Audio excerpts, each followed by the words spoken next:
Today, we're going to be looking at 5 different ways to make a no-water mead, and I'll even pass along a few recipes along the way. A no-water mead isn't exactly a technical or historically defined term, and my definition of this may be a bit looser than some other people's. So as we move through this list, we're going to be moving from least likely to be considered no water to undeniably no water.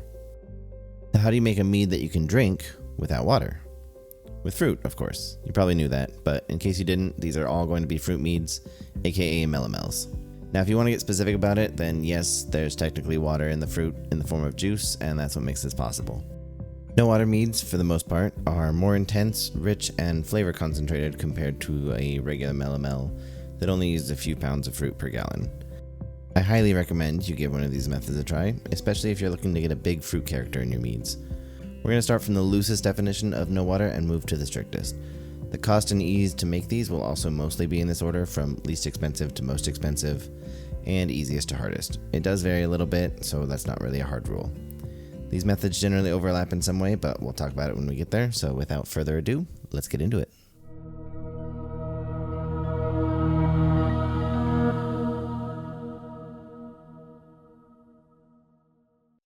Method number 1, and the loosest definition of no water, is using fruit juice concentrate and then reconstituting it with water.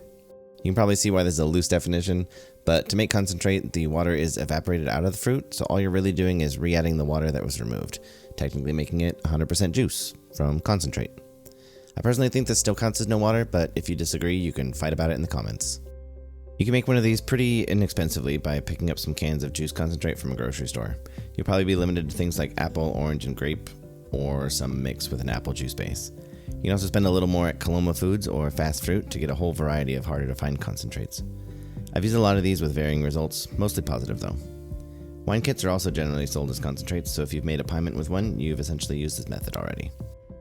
Most concentrates will tell you the exact dilution rate, which is basically how to reconstitute it back to 100% juice. Do that, add your honey, and then the process from here is the same as most meads.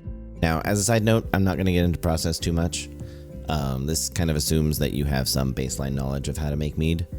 There's a few different processes you can use, and a lot of times I'll say standard process, and that means ferment dry, stabilize, back sweeten, balance, package, yada yada. Anyway, back to talking about concentrates. Most reconstituted juice is going to be low enough gravity that you can add just a little bit of honey and still fall in hydromel territory. The exceptions to this would be like wine grape concentrate and a few tropical fruits where their juice is already high enough to be considered full strength. You can still make hydromels with those concentrates, but you have to dilute them lower than 100%, and this isn't really considered a no water at that point. I actually already have a few meads on this channel that use this method. The Riesling piment from this video uses Riesling juice concentrate from Coloma Foods. My mango habanero uses mango juice concentrate from Coloma Foods. And the cherry cordial mead I made uses tart cherry juice concentrate from Coloma Foods. If you want recipe cards from those recipes, you can grab them from the description below. I'll also post the Meadtools link in the description for basically any mead that I talk about here. So just because this is the easiest way of making a no-water mead, it does not mean that this doesn't make a good mead or that it's not worth doing. This mango habanero took gold at Valkyrie's Horn, and it uses an entirely mango juice concentrate base. I've also made a peach mead using this method, but that will have its own video, so I'm not quite ready to share anything about that yet. Moving on to method 2 is using store-bought juice. Now I believe most people would consider using store-bought juice to count as no water, which is my main argument as to why method 1 also counts, because a ton of retail juices are from concentrate. The only difference is who reconstitutes the juice, you or the manufacturer.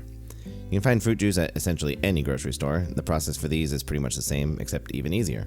You don't even have to reconstitute it with water, just mix your juice with honey and you're good to go. All other process is the same as method 1, and it's just as flexible. Here's a recipe card for a session sizer I made using this method.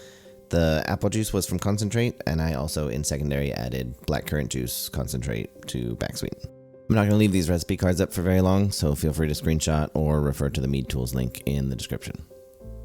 Even though this juice was from concentrate, you can do it with not from concentrate juice or fresh pressed cider from a farm, like I did in this recipe from before I started filming my batches. Also, this Concord piment from the piment video I mentioned earlier was also made with store-bought juice, not from concentrate, but you could certainly make it with something like Welch's if you want. The store-bought method is a very common and cheap way to make piments and sizers, especially for beginners, and there's tons of ways to iterate on them like I did with the session sizer. Method 3 is taking whole fruit and juicing or pressing it yourself, mixing that up with some honey and fermenting it.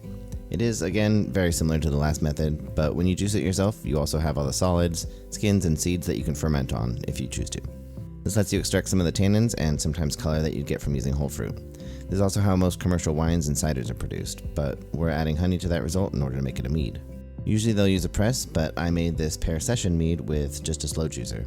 I opted not to ferment on any solids with this. I just juiced a whole case of pears and mixed the resulting juice with honey to start my must.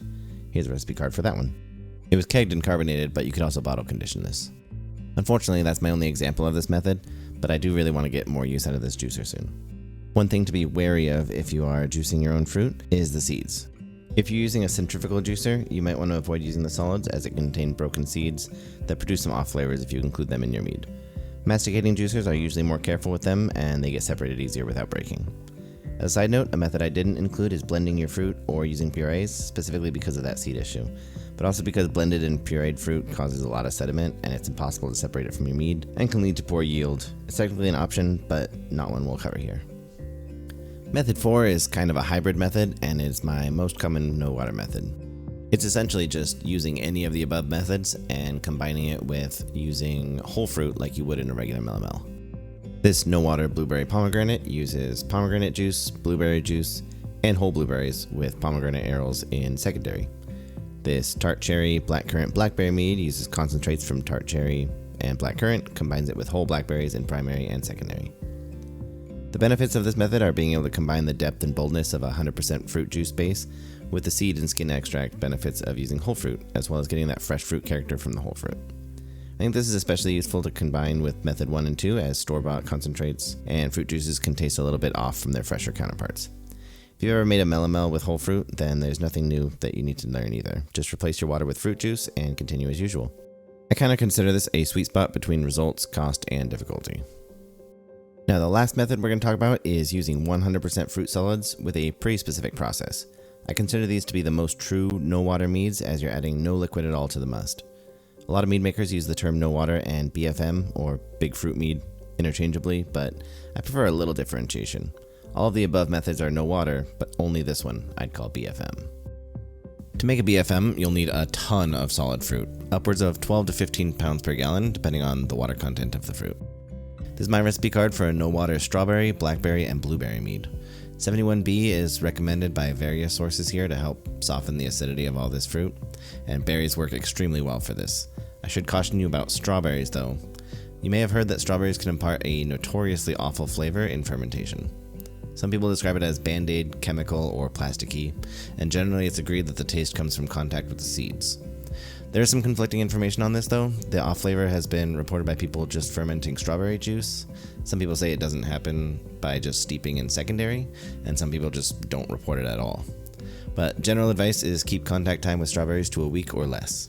I haven't done any tests to verify any of the claims or narrow down where the flavor comes from, but I personally think there's enough evidence out there to prove it exists, and you should be careful. We're also starting at a very high gravity in order to finish sweet, so rehydrate your yeast and provide proper nutrients. To get this batch going, start by thawing the fruit in a bucket with lots of pectic enzyme to break down that fruit into as much of a liquid base as possible. I also used a Campden tablet because my fruit was not purchased frozen and I wanted to make sure there was no bacteria or yeast to mess with the batch. About 24 hours later, we'll mix up the rest of the must by mashing up the fruit with either a masher, drill stirrer, and adding the honey, tannins, and yeast. My Campden tablet bleached the strawberries, so it kind of looks like dishwater right now, but the color will come back with contact time on the other fruit skins. I'm not sure if using Opti Red before this point would have prevented that, but maybe I'll run an experiment at some point. Regardless, it definitely didn't kill any of the flavor. This mead is extremely strawberry forward. When you have loose fruit like this, you'll need to punch the cap at least once a day, preferably like 2 or 3 times. I think I did twice, and you'll want to do that for about a week. This is to prevent CO2 buildup underneath the fruit, which can cause an eruption, and it's also to prevent the fruit from drying out and molding. You can save some time by adding your nutrient additions at the same time for the first few days. Since I mentioned this was an extremely high starting gravity, you'll definitely want to stagger nutrients, and since there's already organic nitrogen from the whole fruit, some inorganic nitrogen from Fermade K and DAP is highly recommended. Rehydrating your yeast with GoFerm is also highly recommended to prevent this from stalling too early. After a week, typically you'll seal it up and let it sit for about a month to finish fermenting, Or you can press your fruit here if you're going to. It kind of depends on who you ask for advice on these. Personal process varies a lot. I did neither of these things because I don't have a press and I'm using strawberries, so I was terrified of accidentally making a really expensive mead that tastes like Band-Aids. So what I did is rack off the solids into glass carboys. I tried to rack through a hop spider and struggled a bit, so I ended up just racking from under the fruit cap. This brought some seeds and solids along with it, but not nearly as much as letting it sit on the whole fruit. And I didn't end up with any awful plastic flavors, so that's a plus. I am pretty sure that my racking here stalled it because the gravity never moved after this. In retrospect, maybe I should have grabbed some shrub from the bottom as well, instead of just transferring the liquid from in between, but live and learn. And I don't actually know if that would have done anything. At this point, it was about 11% alcohol with a final gravity of 1.074, which may sound sickeningly sweet if this was a traditional. It probably would be. Luckily, the tannin and acid dampened the perception of sweetness pretty heavily. It's still definitely a thick, sweet dessert mead, but it's not cloying or syrupy. It could have maybe gone a little bit drier and still been good, but from my own perception and some research I did, I'd certainly consider it balanced here. I let it sit and settle in these carboys for almost a month before I racked it into a final carboy to finish clearing before I bottled it. The result is a super rich, jammy mead that honestly has no comparison. It's easily in my top 3 favorite meads, despite varying off an already non-standard procedure. Unfortunately, I did promise most of these to coworkers, hence the small bottles, and only kept a few 750 milliliter bottles to pour for friends and family. Unfortunately, I don't want to open run right now, so there's no live tasting. I want to shout out Doing the Most, Man-Made Mead, and Arrow to the Mead on YouTube for their videos on BFMs that really helped me parse some of this information. And also to Melody and Storm Before Dawn on the Mead subreddit for their past posts that really, define the style. And also all the people in the Mead Hall Discord that have done this style before for their various tips and tricks with it. I'll post some links in the description to all of those sources. That about wraps this video up. I hope you learned something new today, and if not, I hope you at least enjoyed seeing what I've been making or got some new recipes along the way. I've been filming all my batches since I started this channel, but I quickly learned that I wouldn't have the time to dedicate a full video to each batch, and so doing a video like this helped me showcase like 4 of the meads in one go, and also hopefully kept the format a little more fresh. If you've got an idea for a future video, please let me know in the comments. I'll see you next time. Bye bye.